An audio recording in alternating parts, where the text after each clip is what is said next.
La doctora Diana Paola Sánchez, quien nos acompaña en el día de hoy en nuestra ciudad, titulada Esofagitis eosinofílica, ¿cuándo sospecharla? La doctora Diana Paola Sánchez Hernández nos va a informar acerca de lo importante sobre esta temática. Damos paso entonces a la doctora Diana Paola.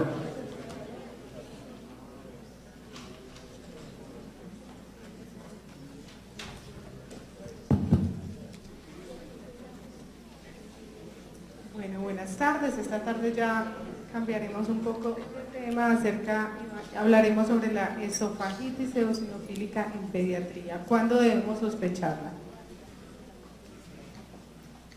Sabemos que es una enfermedad emergente a nivel mundial por dos motivos. Primero, porque aumentó la incidencia y la prevalencia de esta enfermedad notoriamente. Y segundo, porque existe un mayor reconocimiento de la enfermedad, tanto de los clínicos como de los patólogos para diagnosticarla. Vemos que la prevalencia de la esofagitis eosinofílica aún es muy contrastada. La incidencia como tal varía de país en país. Por ejemplo, Dinamarca tiene una incidencia de 1.6 casos por 100.000 habitantes año, mientras que Estados Unidos tiene una incidencia de 10 por 100.000 habitantes año.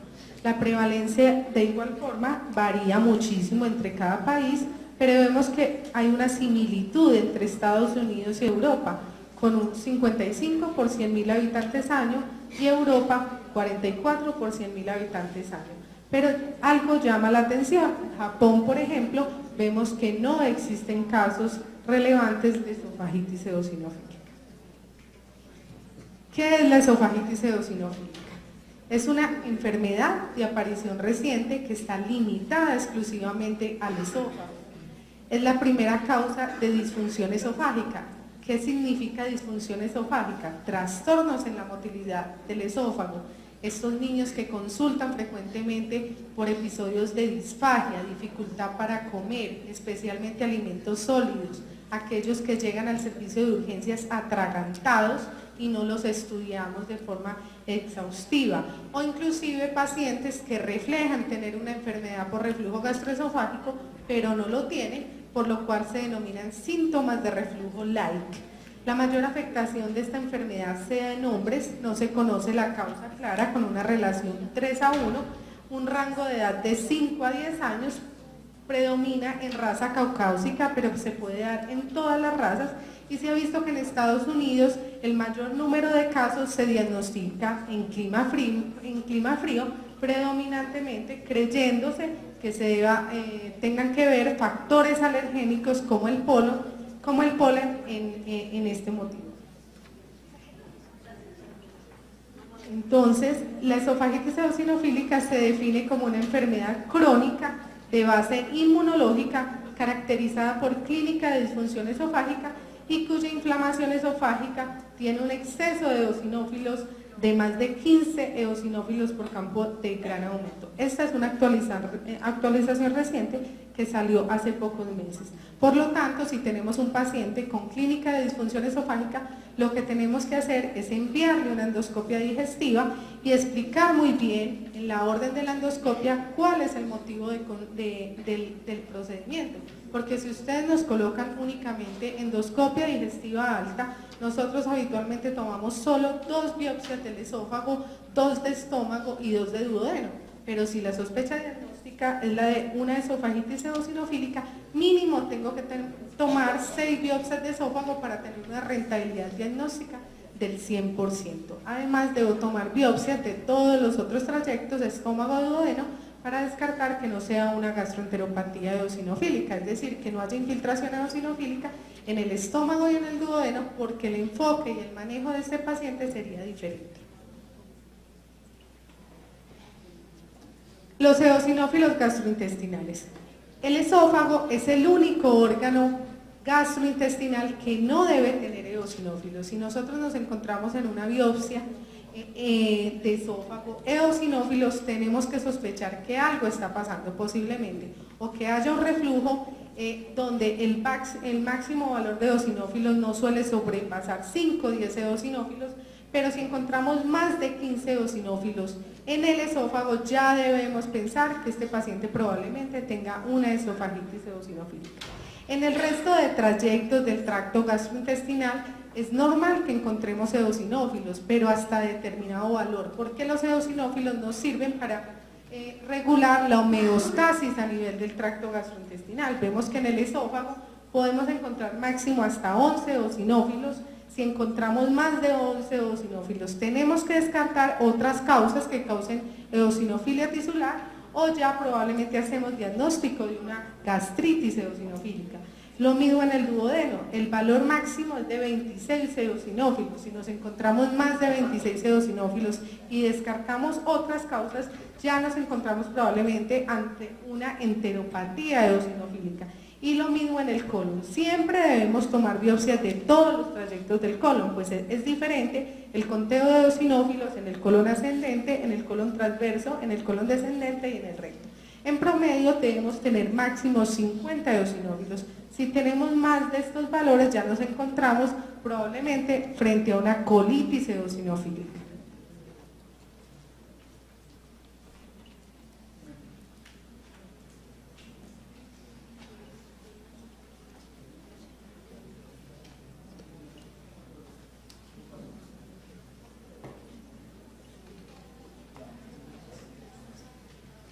¿Cuál es la recomendación? Que siempre tengamos a la mano esta tabla. Esta es la escala de De Bros, donde por cada trayecto o por cada capa del tracto gastrointestinal nos da el valor normal de eosinófilos. Nosotros normalmente nos ubicamos en la lámina propia y nos ubicamos en el nivel máximo de eosinófilos para, de acuerdo a esto, determinar si el paciente tiene un conteo de eosinófilos en el rango normal o si están elevados, ya empezar a descartar otras causas que causen eosinofilia tisular. ¿Cuáles son las causas diferentes a las gastroenteropatías eosinofílicas o a las eosofagitis eosinofílicas que me pueden dar un conteo de eosinófilos alto? Una esofagitis por reflujo, aunque el conteo de eosinófilos generalmente no suele sobrepasar 5 o 10 eosinófilos por campo de alto poder. Las gastroenteropatías eosinofílicas. Un paciente con enfermedad inflamatoria intestinal con afectación alta, especialmente el paciente con enfermedad de Crohn, que tenga un compromiso esofágico, me puede dar infiltración eosinofílica. El síndrome eosinofílico, que se caracteriza por encontrar una eosinofilia periférica mayor de 1500 eosinófilos, asociado a disfunción de un órgano, en este caso sería infiltración eosinofílica, también me podría dar un conteo de eosinófilos altos. Igual las esofagitis infecciosas, especialmente las virales y las parasitarias, y la hipersensibilidad a medicamentos, especialmente antibióticos y a AINES. La etiopatogenia de la esofagitis eosinofílica es desconocida, pero se ha postulado que existe un proceso inflamatorio de etiología inmunoalérgica donde existe una posible reacción de hipersensibilidad, especialmente a alimentos y a aeroalergenos, en donde están implicados diferentes tipos celulares, siendo los más importantes los eosinófilos, pero también podemos tener un reclutamiento de mastocitos, de basófilos, de células epiteliales, de células IgG4, que pueden estar implicados en el proceso de esta enfermedad. Esta enfermedad es una enfermedad de base alérgica donde coge la ruta TH2, pero que no está mediada por IgE. Existe coexistencia importante con otras enfermedades alérgicas. Vemos que los pacientes con esofagitis eosinofílica habitualmente tienen alto riesgo de tener asma, rinitis y dermatitis atópica con un porcentaje mucho mayor a la población general. Por ejemplo, el asma, una persona habitualmente tiene un riesgo de un 8.5%, pero si coexiste con la esofagitis eosinofílica puede subir hasta un 33 o un 66%. Igualmente pasa con la rinitis alérgica y con la dermatitis atópica. ¿Qué pasa? ¿Qué se ha postulado en la esofagitis eosinofílica? Se ha postulado un factor ambiental en donde están implicados los aeroalergenos.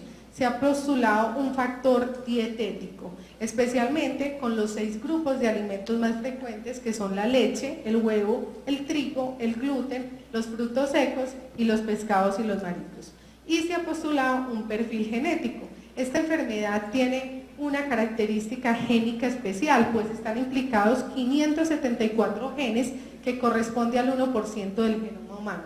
Por lo tanto, el mecanismo como tal de esta enfermedad es que existe una respuesta inmunológica importante, un reclutamiento eosinófilo además de mastocitos y basófilos que conlleva a una remodelación tisular que en edad adulta va a llevar a una fibrosis importante del esófago y a una estenosis.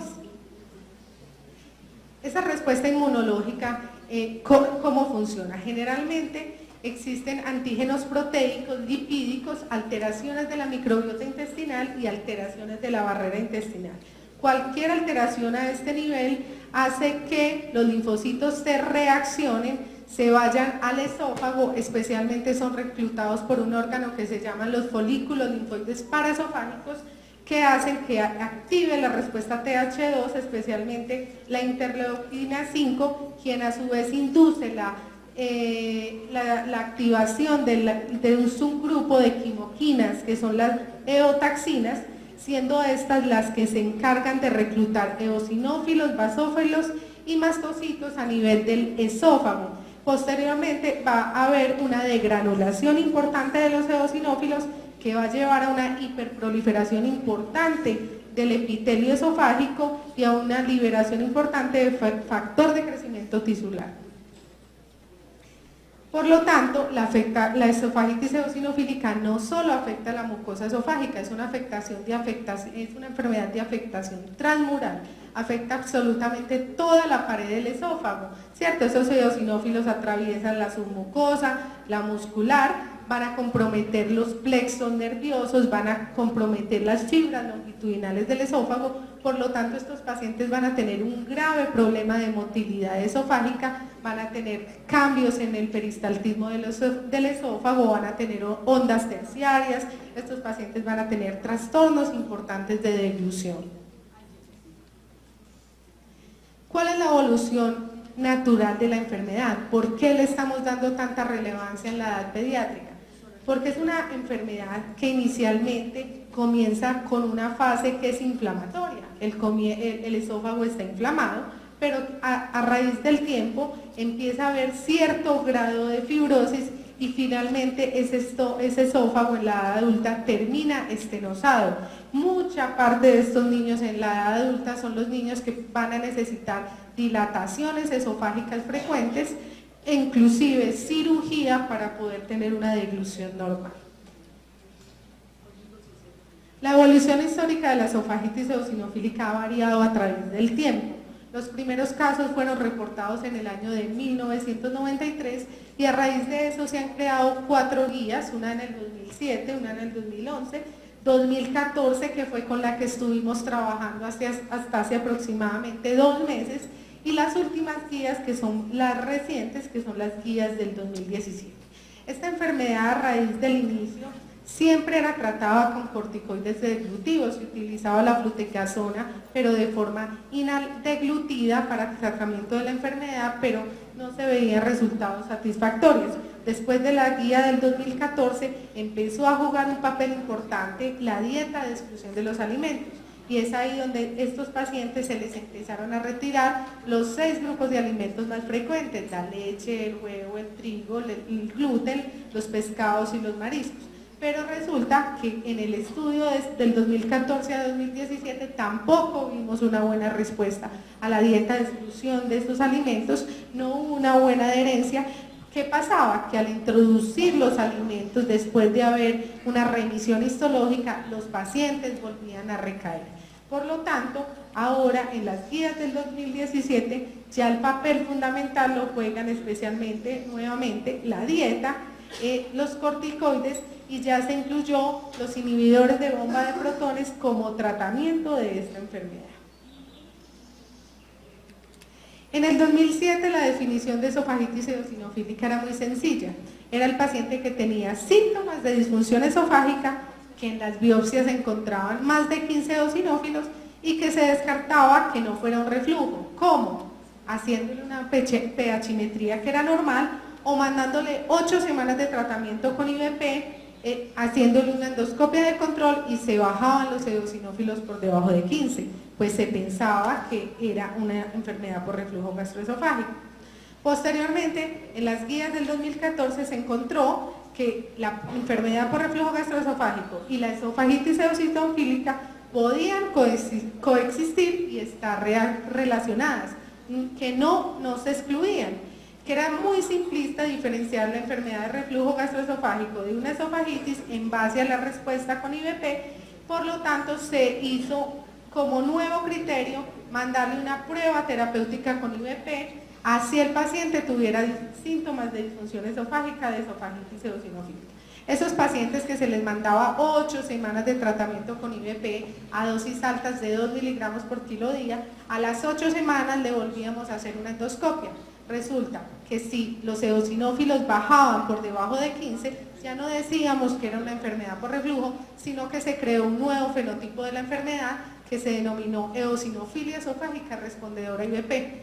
Sin embargo, quedaron esos 3 fenotipos.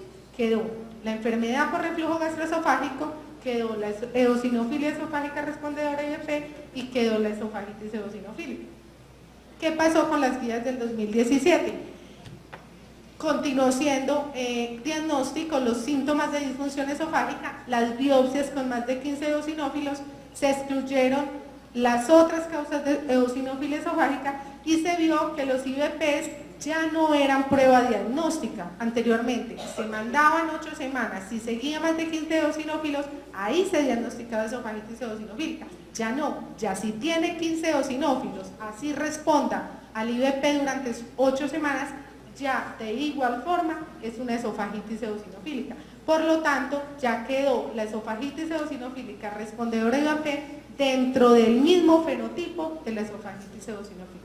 Realmente se vio que no existen diferencias genéticas, diferencias analíticas, histológicas y clínicas que lo permitan diferenciar. ¿Cuáles son los síntomas de la esofagitis eosinofílica? Realmente es una enfermedad muy frecuente, yo la veo en mi consultorio todos los días y muchas veces me la encuentro incidentalmente haciendo una endoscopia, que me la enviaron por un motivo completamente diferente al de una esofagitis eosinofílica. En los niños escolares los síntomas realmente son muy inespecíficos y semejan mucho una enfermedad por reflujo gastroesofágico.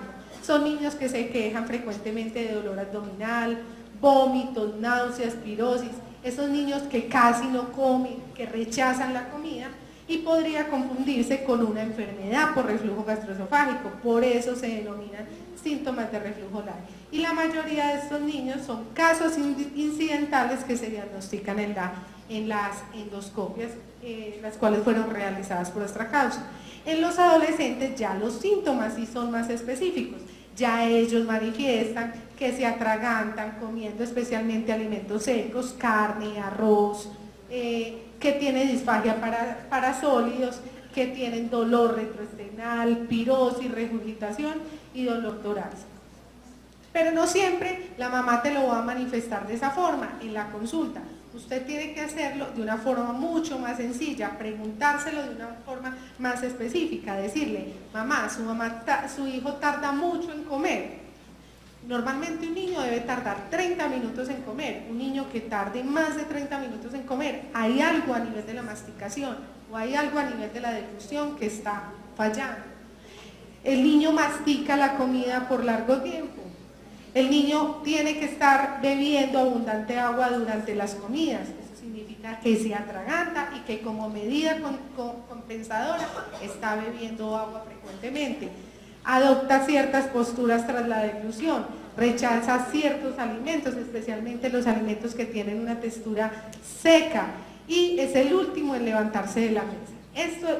De esta forma se diagnostica más frecuente la esofagitis eosinofílica más que de las formas anteriores. ¿Qué se tiene que hacer? Si yo sospecho que este paciente tiene una esofagitis eosinofílica o si es un paciente que siempre, toda la vida ha sido catalogado como una enfermedad por reflujo gastroesofágico y el niño no mejora, mándale una endoscopia digestiva superior. Eso sí, especificando muy bien cuál es el motivo de la endoscopia, porque es ahí donde yo voy a tomar múltiples biopsias para saber si es una esofagitis eosinofílica. ¿Y cuáles son los hallazgos más frecuentes? En la edad pediátrica los hallazgos más frecuentes son una mucosa pálida o una mucosa edematosa. Estos surcos longitudinales que se encuentran en toda la extensión del esófago también son denominados furrows. Estos exudados blanquecinos que son acúmulos de eosinófilos, microabscesos eosinofílicos. E inclusive esta mucosa erosionada, tú metes el endoscopio y inmediatamente el paciente sangra. Esto se denomina una mucosa en papel crepé. Esta es una fase inflamatoria de la enfermedad. Ninguno de estos hallazgos es patognomónico de la esofagitis eosinofílica.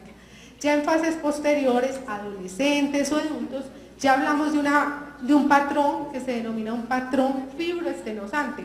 Ustedes ven aquí un esófago traquealizado, que parece realmente la tráquea. Esto significa que ya existe fibrosis de esta capa muscular. Más adelante empieza la estenosis y es ahí cuando le llega al paciente atragantado al servicio de urgencia, ¿cierto?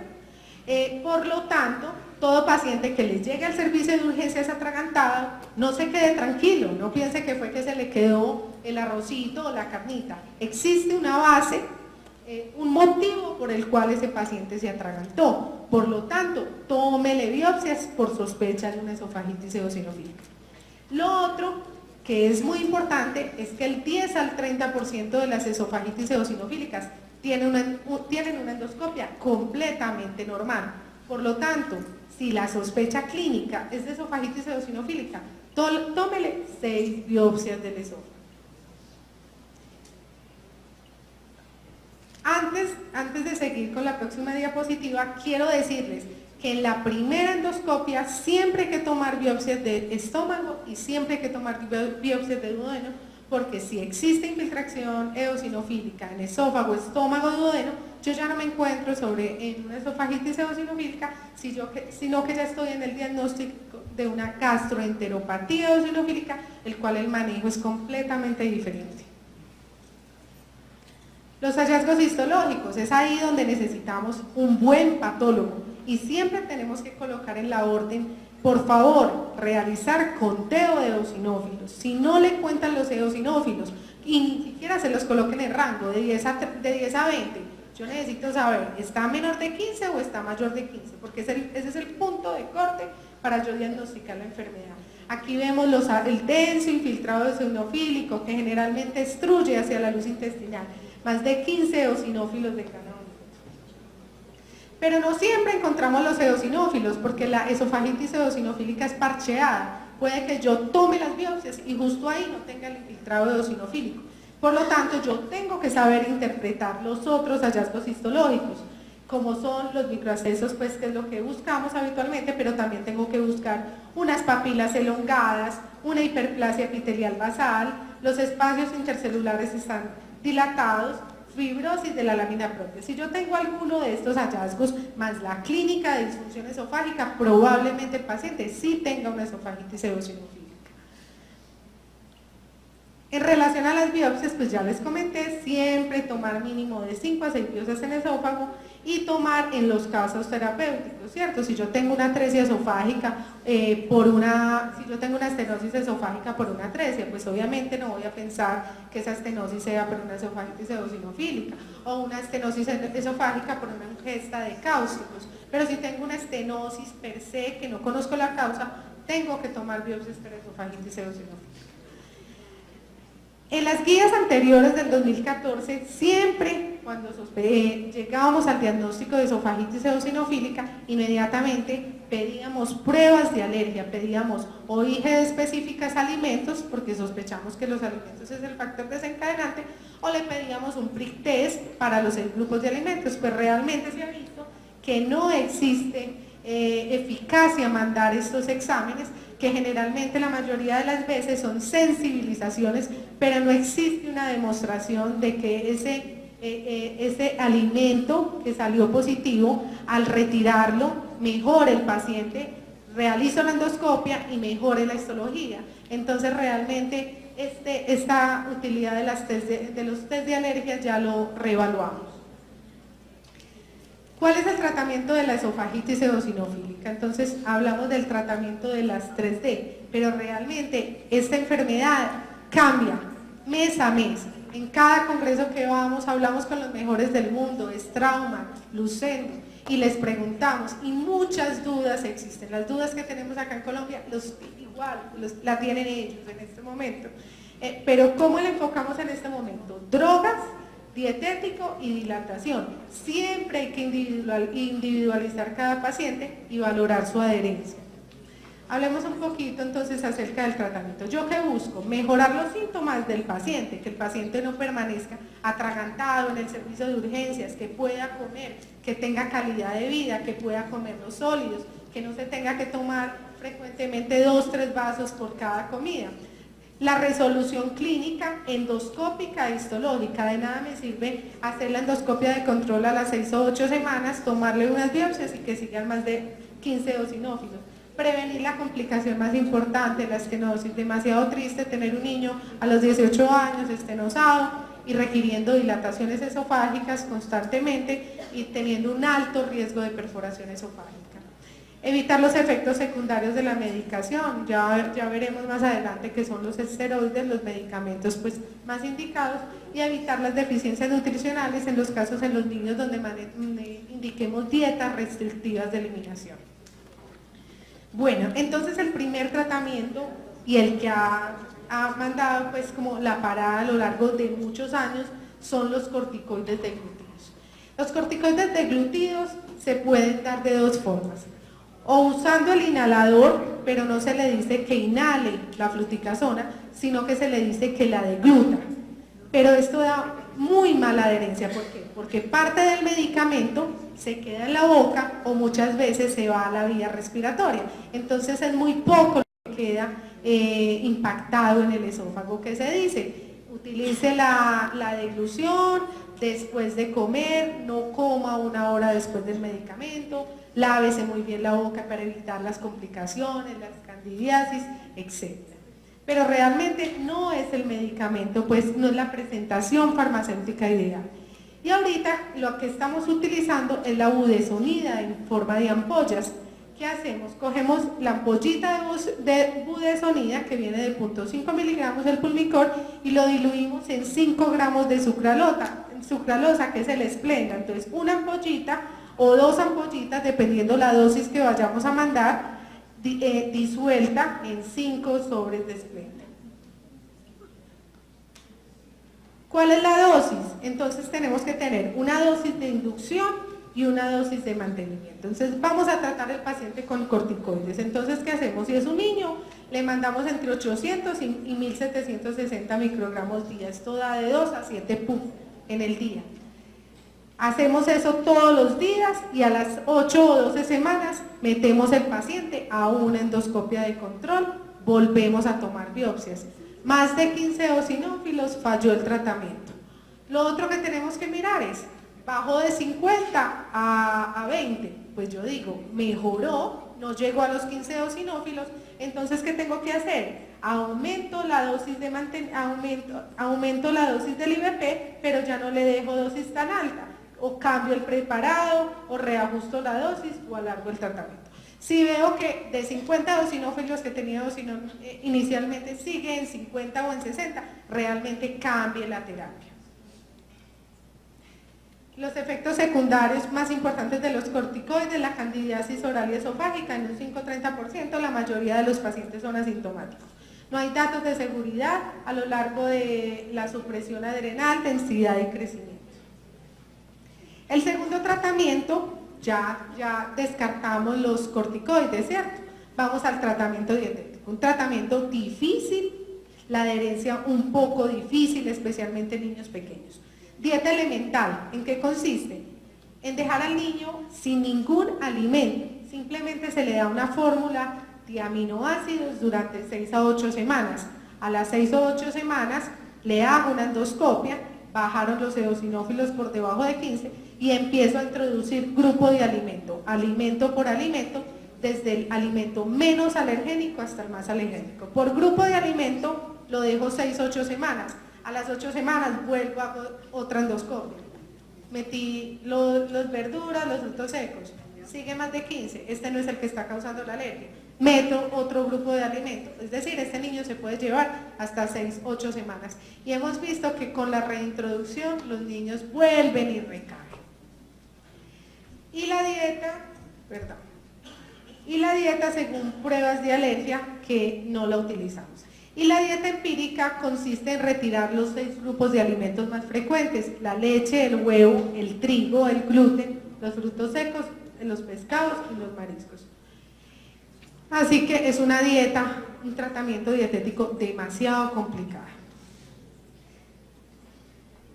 La eficacia de la dieta elemental vemos que es del 90.8%. Claro, estamos quitando todos los alimentos de la dieta. La dieta empírica, hay una forma modificada que no es quitar los 6 alimentos, puedo variar quitando 4 alimentos o quitando 2 alimentos. Por lo tanto, ahorita se está haciendo 2 terapias. O empiezo quitando 6 alimentos y empiezo a introducir, o quito los 2 alimentos más frecuentes, no mejoró, subo a 4 alimentos, y si no, subo a 6 alimentos. Es un tratamiento demasiado complicado en estos pacientes. La eficacia de la dieta empírica de 6 alimentos del 72%. Y las pruebas de alergia que realmente no las estamos mandando. La dieta según pruebas de alergia, una eficacia del 45%. Por lo tanto, si vamos a mandar el tratamiento dietético, el más efectivo, pero más difícil y con más mala adherencia, es la dieta elemental. Luego sigue en efectividad la dieta de 6 alimentos. Luego la de un alimento, vemos que el 50% retirando la leche mejora. Eso nos hemos encontrado en nuestro medio. Retirando el gluten 58%, 4 alimentos 53% y según test 45%. ¿Qué hemos hablado en los consensos y en las reuniones que tenemos aquí a nivel nacional? Que no hemos retirado alimentos de la dieta que consumimos habitualmente. Por ejemplo, el maíz. Comemos arepa todos los días y no está dentro de la dieta de exclusión. Y por último, el tratamiento con inhibidor de bomba de protones. Pues realmente este es el que utilizamos de primera entrada. Yo lo utilizo de primera entrada antes de los corticoides y antes de la dieta empírica, pues es el menos agresivo, el que puede tener mejor adherencia. Mandamos 6-8 semanas de tratamiento con IVP a dosis altas, 2 miligramos kilo día, en niños mayores 40 miligramos cada 12 horas, y a las 8 horas, a los 8-12 semanas volvemos a hacer otra endoscopia. ¿Respondió o no respondió? Al respondedor le dejamos el IVP, pero le bajamos la dosis de 0.5 a 1 miligramo kilo día. ¿Cuánto tiempo? Aún no se sabe. Dicen los expertos en el mundo, deje los 6 meses, 1 año, haga una endoscopia y valore. Y no respondió, reajuste la dosis, cambie el preparado magistral o cambie de opción terapéutica. Realmente es una enfermedad difícil de manejar. Por última opción, los pacientes que hacen estenosis, lo que hacemos nosotros es dilatar el esófago con balones neumáticos. El riesgo del perforación, generalmente dilatamos cada 2 a 3 semanas, el riesgo de esto es la perforación esofágica. Por lo tanto, esta enfermedad que es tan emergente en este momento a nivel mundial, realmente de muy difícil manejo, eficacia de tratamiento requiere un seguimiento endoscópico histológico. Un paciente se puede llevar de 6 a 8 endoscopias perfectamente en 6-8 meses. Los IVP ya no son herramientas diagnósticas, sino hacen parte del tratamiento. Cualquiera de las 3 opciones de tratamiento podría ser la primera elección, podemos ensayar con los 3. Y los tratamientos pueden ser intercambiables a lo largo del tiempo. Realmente requiere un seguimiento estricto por su progresión. La mayoría terminan en estenosis en la edad adulta, en cirugía y en dilataciones. Muchísimas gracias.